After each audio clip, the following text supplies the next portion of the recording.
पौराणिक कथाओं में हमने अनेक बार श्रापों के बारे में सुना अथवा पढ़ा है।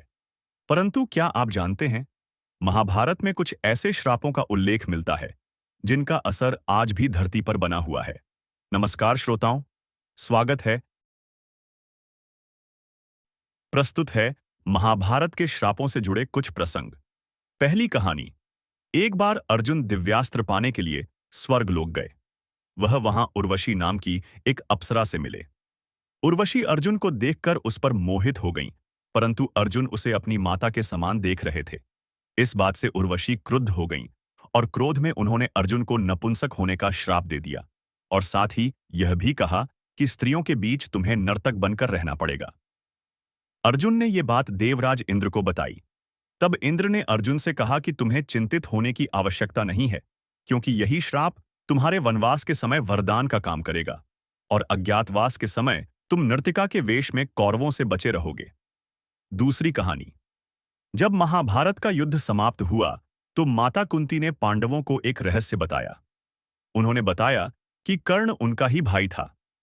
ये बात सुनकर पांडव बहुत दुखी हो गए, क्योंकि उन्होंने अपने ही हाथों से अपने भाई का वध किया था। रहस्य जानने के बाद युधिष्ठिर ने कर्ण का विधि विधान पूर्वक अंतिम संस्कार किया। इसके बाद वे माता कुंती के पास गए और शोकाकुल अवस्था में उन्होंने समस्त स्त्री जाति को श्राप दे डाला कि आज से कोई भी स्त्री किसी भी प्रकार का रहस्य नहीं छुपा पाएगी। तीसरी कहानी। जब पांडव स्वर्गलोक की ओर प्रस्थान करने लगे तो उन्होंने अपना संपूर्ण राज्य अभिमन्यु के पुत्र परीक्षित के हाथों में सौंप दिया। परीक्षित एक अच्छे राजा थे। उनके शासनकाल में प्रजा भी खुश तथा सुखी थी।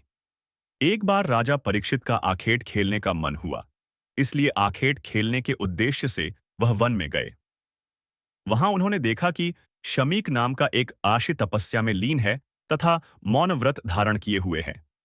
राजा ने उनसे बात करनी चाहिए, परंतु आशी ने कोई जवाब नहीं दिया। इस बात से राजा परीक्षित को बहुत क्रोध आ गया तथा उन्होंने आर्षि के गले में मरा हुआ सांप डाल दिया। जब आर्षि शमीक के पुत्र को यह बात पता चली तो उन्होंने राजा परीक्षित को श्राप दिया कि 7 दिन बाद राजा परीक्षित की मृत्यु तक्षक नाम के नाग के डसने से हो जाएगी। कलयुग को राजा परीक्षित का बहुत भय था, इसलिए वह धरती पर हावी नहीं हो रहा था। परंतु इस श्राप के कारण राजा परीक्षित की मृत्यु हो गई और उनकी मृत्यु के पश्चात ही कलयुग पूरी पृथ्वी पर हावी हो गया। चौथी कहानी।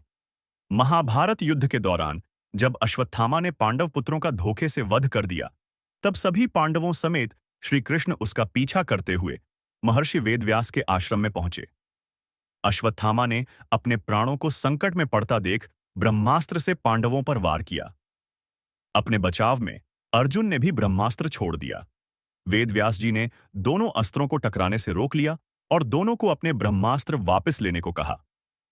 अर्जुन ने तो ब्रह्मास्त्र वापस ले लिया, परंतु अस्त्र वापस लेने की विद्या से अज्ञात अश्वत्थामा ने ब्रह्मास्त्र की दिशा बदलकर अभिमन्यु की पत्नी उत्तरा के गर्भ की ओर कर दी।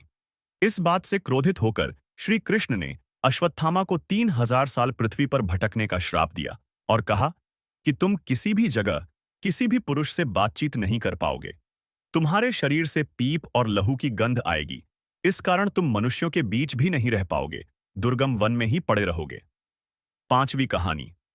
महाभारत में एक प्रसंग में मांडव्य नाम के आर्षि का वर्णन आता है। एक बार राजा ने न्याय करने में भूल कर दी और आर्षि मांडव्य को फांसी पर चढ़ाने की आज्ञा दे दी। राजा के आदेश से आर्षि को फांसी पर लटका दिया गया। जब बहुत समय तक फांसी पर लटके रहने के बाद भी आर्षि के प्राण नहीं गए, तब राजा को अपनी भूल का एहसास हुआ। उन्होंने आर्षि मांडव्य को फांसी से नीचे उतरवा दिया तथा अपनी गलती की क्षमा मांगने लगे। इसके बाद आर्षि यमराज से मिलने गए और उनसे अपनी सजा का कारण पूछा। यमराज ने बताया कि आपने 12 वर्ष की आयु में एक छोटे से कीड़े की पूंछ में सींग चुभाई थी, जिस कारण आपको यह सजा भुगतनी पड़ी। तब आर्षि ने यमराज से कहा कि इस उम्र में किसी को भी धर्म या अधर्म का ज्ञान नहीं होता, परंतु फिर भी आपने मुझे इसका दंड दिया, इसलिए मैं आपको श्राप देता हूं कि आप विदुर के रूप में जन्म लेंगे। यमराज का महाभारत काल में तब विदुर के रूप में जन्म हुआ। हम उम्मीद करते हैं दोस्तों, महाभारत के श्रापों के ये रोचक किस्से आपको बेहद पसंद आए होंगे।